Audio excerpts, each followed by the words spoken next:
আজকে বানাচ্ছি Ching's chowmein. Ching's chowmein বানানোর জন্য এখানে ঘরে থাকা কিছু স্বল্প উপকরণ দিয়ে বানিয়ে নিয়েছি। প্রথমে চাউমিনটাকে জলের মধ্যে সেদ্ধ করে নিলাম।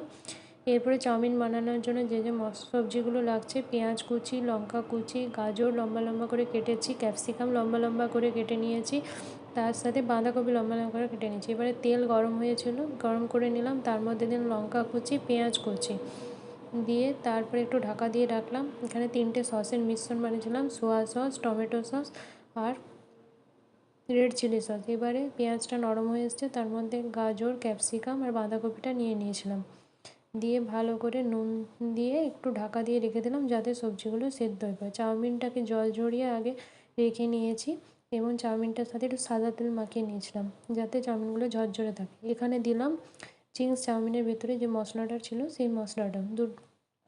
এবার চাউমিনটা দিয়ে দিলাম আর সসের মিশ্রণটা দিলাম, নেড়ে ভালো করে। এরপরে দেখুন এটা আমি সার্ভ করে নিলাম।